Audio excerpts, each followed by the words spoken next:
जय श्री कृष्णा भक्तों, राधे राधे। आपका स्वागत है हमारे चैनल भक्ति कथा संग्रह में। भाद्रपद कृष्ण अष्टमी को कृष्ण जन्माष्टमी कहते हैं क्योंकि यह दिन भगवान श्री कृष्ण का जन्म दिवस माना जाता है।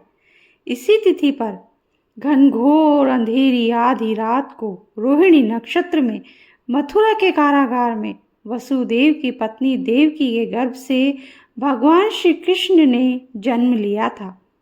यह तिथि उसी शुभ घड़ी की याद दिलाती है और सारे देश में बड़ी धूमधाम से मनाई जाती है। जन्माष्टमी के दिन भगवान श्री कृष्ण की जन्म संबंधी कथा भी सुनते सुनाते हैं। तो आइए आज जन्माष्टमी के दिन जानते हैं कृष्ण की जन्म कथा। द्वापर युग में भोजवंशी राजा उग्रसेन मथुरा में राज्य करता था। उसके आतताई पुत्र कंस ने उसे गद्दी से उतार दिया और स्वयं मथुरा का राजा बन बैठा। कंस की एक बहन देवकी थी जिसका विवाह वसुदेव नामक यदुवंशी सरदार से हुआ था। एक समय कंस अपनी बहन देवकी को उसके ससुराल पहुंचाने जा रहा था।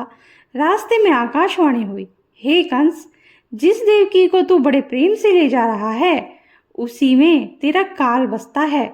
इसी के गर्भ से उत्पन्न 8वां बालक तेरा वध करेगा। यह सुनकर कंस वसुदेव को मारने के लिए उद्यत हुआ। तब देवकी ने उससे विनयपूर्वक कहा, मेरे गर्भ से जो संतान होगी उसे मैं तुम्हारे सामने ला दूंगी। बहनों को मारने से क्या लाभ है। कंस ने देवकी की बात मान ली और मथुरा वापस चला आया। उसने वसुदेव और देवकी को कारागृह में डाल दिया। वसुदेव देवकी के एक एक करके 7 बच्चे हुए और 7 को जन्म लेते ही कंस ने मार डाला। जब 8वां बच्चा होने वाला था, कारागार में उस पर कड़े पहरे बिठा दिए गए। उसी समय नंद की पत्नी यशोदा को भी बच्चा होने वाला था। उन्होंने वसुदेव देवकी के दुखी जीवन को देख 8वें बच्चे की रक्षा का उपाय रचा। जिस दिन वसुदेव देवकी को पुत्र पैदा हुआ उसी समय संयोग से यशोदा के गर्भ से एक कन्या का जन्म हुआ जो और कुछ नहीं सिर्फ माया थी। जिस कोठरी में देवकी वसुदेव कैद थे उसमें अचानक प्रकाश हुआ और उनके सामने शंख चक्र गदा पद्म धारण किए चतुर्भुज भगवान प्रकट हुए। दोनों भगवान के चरणों में गिर पड़े। तब भगवान ने उनसे कहा, अब मैं पुनः नवजात शिशु का रूप धारण कर लेता हूँ।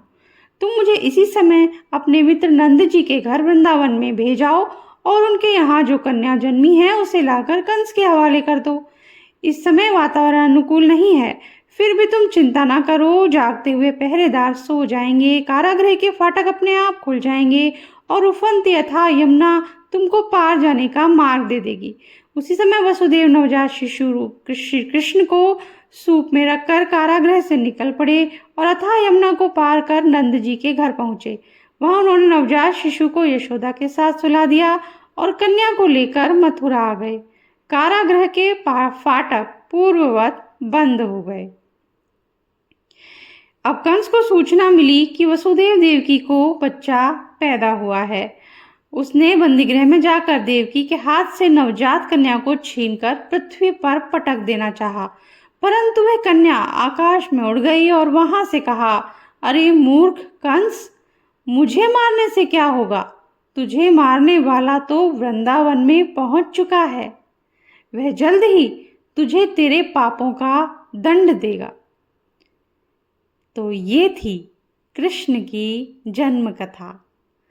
तो इसी के साथ आज का ये वीडियो हम समाप्त करते हैं। अगर आपको अच्छा लगा हो तो लाइक ज़रूर कर दीजिए, आगे भी शेयर ज़रूर कीजिएगा, चैनल को सब्सक्राइब कर दीजिए, बेल आइकन प्रेस कर दीजिए ताकि हमारे आगे आने वाले वीडियोस भी आप तक आसानी से पहुंच सके।